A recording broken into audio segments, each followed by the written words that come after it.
이번에는 무효와 대비되는 개념으로 취소를 보시겠는데요. 취소는 굉장히 어렵습니다. 어려워요. 이무의 주인, 법정 주인도 구별이 잘 안 되는 경우도 많고요. 취소는 약간 무효보다는 복잡합니다. 시험에서 만약에 취소와 무효가 동시에 두 문제 뜰 때는요, 무효를 푸는 게 원칙이고요. 취소는 포기 원칙입니다. 좀 어렵다는 얘기죠. 뭐 별건 아닌데 아시는 분은, 그러나 초반에 공부하실 때는 취소가 혼동돼서 헷갈려요. 취소란 일단 유효합니다. 일단 미성년자 계약을 생각해보세요. 미성년자 물건 사왔습니다. 일단 유효. 엄마가 취소하면 처음부터 무효. 자, 취소란 일단 유효하게 효력이 발생하는데 취소권자 취소해버리면 처음부터 무효가 돼버려요. 내버려두면 그대로 유효합니다. 미성년자가 물건 사왔어요. 엄마 아빠가 내버려도 그대로 유효. 그러나 취소하면 처음부터 무효가 된다. 이렇게 보시면 돼요. 그런데 취소할 수 있는 행위는 네 가지요. 아까 배웠죠? 제착사강. 중요합니다.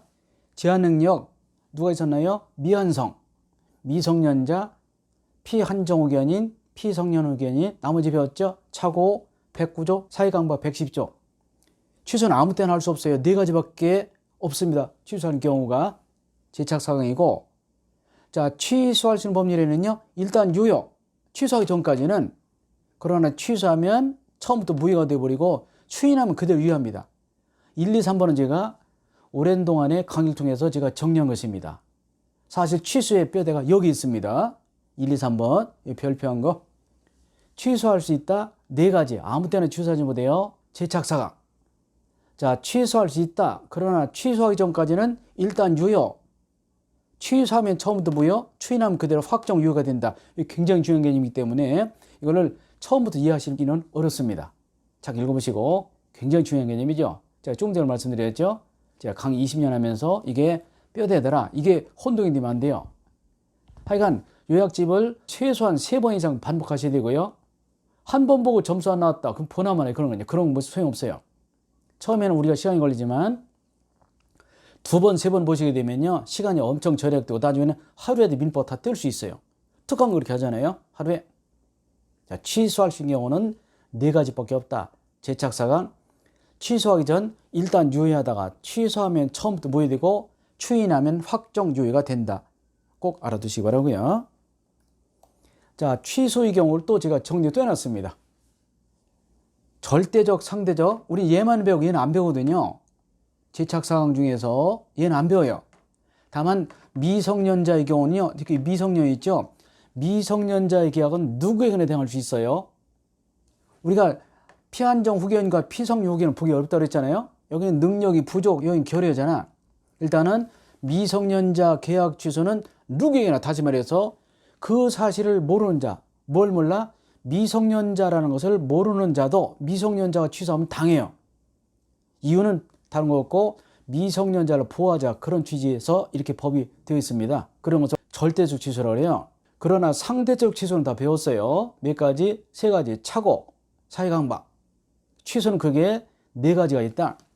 제한능력 취소 절대적, 나머지 3가지가 상대적이기 때문에 잘 보시기 바라고요. 무효는 절대적 무지 많죠. 외우지 말려고 그랬죠. 뭐만 외우자고 상대적 무효 2가지. 그러나 취소는 4설 다 외워야 돼. 취소할 수 있는 경우는 몇 가지밖에 없어요. 4밖에 없으면 4 외우세요. 우리 일반적으로 아무 때나 취소한다는 말 쓰잖아. 그렇잖아요.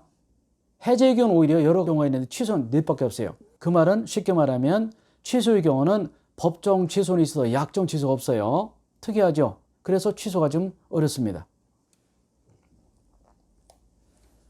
철회와 구별해야 돼요. 철회 배우셨잖아요. 다 잊어버렸죠. 아주 정상입니다. 지금까지 이걸 기억하고 있는 분은 진짜 오래 못 살아요. 명대로 못 살죠. 100살까지는 살지 몰라도 명대로 못 살아. 취소와 철회가 중요해요. 철회는 효력 발생 전인데 언제 배웠다고요? 무권대리 상대방의 철회권이 있었잖아요. 어느 경우? 상대방이 선일 때. 기억나시나요? 최고는 선악벌면 철회는 선이지만 그때 나오는 개념이거든요.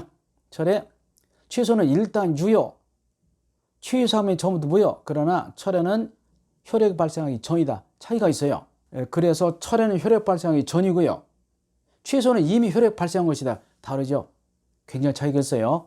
우리가 무권대리 상대방이 선의일 때 철회할 수 있다. 그 철회거든요. 철회는 효력 발생하기 전이다. 그러나 취소는 이미 효력 발생 이후에 취소하면 처음부터 효력을 없애는 것이다. 헷갈리잖아요. 정상입니다. 법대 나온 애들도 이 취소 나오면 머리 아파요. 쉽지 않아요. 문제 나올 때는 간단히 나오는 경우도 있는데 일단은 좀 어렵다는 것을 전제에 두고 책을 보시면 좀 스트레스 덜 받죠. 내가 어려우면 남도 어렵습니다. 그러니 걱정하지 마시고 어려운 데 넘어가시고 이건 나중에 또 한번 보시면 돼요. 좀 어려운 개념에 속한다. 어려운 파트다라고 보시면 돼요. 쉬워 보여도 만만치 않아요. 취소권자와 상대방도 중요합니다. 누가 취소권을 가지고 있고 누구에게 취소할 수 있느냐 중요해요. 자, 취소권자는 정해져 있어요. 또 이따 배우지만요. 제한 대상이요. 그런데 미성년자 본인도 취소할 수 있고요. 사회강박을 당한 자도 취소할 수 있고 그 대리인도 취소할 수 있고 승계인도 취소할 수 있어요. 복잡하죠? 근데 미성년자 계약은 미성년자 본인도 취소할 수 있고 엄마 아빠도 취소할 수 있어요. 아셨죠? 그리고 부모님이 사기당했다, 억울해하시다, 갑자기 돌아가셨습니다. 그러면 사기당한 부모님도 취소할 수 있었지만 상속인도 취소할 수 있어요. 취소 사유는 재착 사강이고 취소권자는 제하 대상이거든. 머리 아프죠? 지금부터 머리 아픕니다. 나만 아파? 남은 더 아파. 걱정하지 마시고 그런 게 있나 보다 보시면서 넘어가시면 돼요. 때가 되면 알게 돼요. 취소 사유는 재착 사강 4가지이고 취소권자는 제하 대상이다. 제한 능력자 본인들, 사회강박을 당한 자 또는 착오를 익힌 자, 그 대리인과 승계인이 취소할 수 있다라고 보시면 되겠어요. 취소 사유는 재착 사강이고 취소권자는 제하 대상이다라고 외우시기 바라고요. 취소권자 해놨죠? 제하 대상, 제하 대상. 어렵게 생각하지 마시고 미성년자가 계약했다. 미성년자 본인도 취소할 수 있고요. 부모님도 취소할 수 있어요. 우리 아버지가 사기당해서 억울하다 생각하시다가 갑자기 돌아가셨어요. 속 썩다가. 그러면 사기를 당했던 아버지도 취소할 수 있지만 상속인인 우리도 아버지의 계약을 취소할 수 있어 없어요? 있어. 이 두 가지 외우세요. 미성년자가 계약을 하면 미성년자 본인도 취소할 수 있고 부모님도 취소할 수 있다. 미성년자 취소를 부모님이 취소하지 못해요. 또 취소하지 못합니다. 미성년자의 계약은 미성년자 본인이 취소할 수 있고 부모님도 취소할 수 있고 사회강박을 당한 자는 본인 스스로 취소할 수 있지만 취소하지 못하고 죽었다. 그 경우는 상속이 취소할 수 있어요. 이렇게 외우시면 일단은 두 가지는 정리되죠. 이어서 취소의 상대방을 보시겠어요. 자, 그림을 통해서 보시겠습니다. 갑이 을에게 매매를 했습니다. 근데 을이라는 사람이 갑을 속였네요. 기망했으니까. 그럼 누가 취소할 수 있어요? 갑이 취소할 수 있고 이때 갑이라는 사람 두고 기망행위를 한 을에게 취소할 수 있습니다. 상대방이 을이죠. 당연하겠죠. 일반적으로는 이 경우는 취소권자는 제하 대상인데 이게 누구겠습니까? 사기를 당한 적이 있죠. 아무것도 아니죠. 을이 갑을 속였다면 갑이 취소할 수 있고 그 사람을 취소권자를 한다. 근데 넓게 보면 취소권자가 4부류가 있다. 제한 능력자, 하자는 의사필요한 자로서 사기강박을 당한 자 또는 착오를 익힌 자가 있고 대리인과 승계인이 있다. 그런 얘기도 있고요. 취소 상대방도 중요합니다. 누구에게 취소하느냐? 누구에게? 취소 상대방은 본래의 취소할 수 법률행위 상대방. 다시 말해서 직접 상대방이지 전득자 아닙니다. 어렵죠? 직접 상대방이 누구냐는 좀 이따 표를 보도록 하시고요. 그래서 그림이 중요합니다. 책을 보고 백날 읽어도 몰라요. 자, 취소 상대방은 직접 상대방이지 전득자 아니다. 일부 취소 가능하다. 우리가 일부 무효 비슷하게 일부만도 취소할 수 있다. 물론 나눌 수 있어야 돼요. 크게 중요하지 않고요. 일부 취소도 일부 무효 법률을 적용해서 가능하다. 그런 얘기 되겠어요. 읽으면 그런 뜻입니다. 일부만의 취소 가능하다. 가분적 나눌 수 있는 경우 가분적 나눌 수 있고 특정 뜻이 있다면 그런 뜻이 되겠고요. 그러니까 일부 취소는 일부 무효 법률을 적용해서 가능하다더라. 이렇게 간단히 보시면 되겠어요. 자, 그림을 통해서 취소의 상대방을 보시도록 합니다. 굉장히 중요합니다.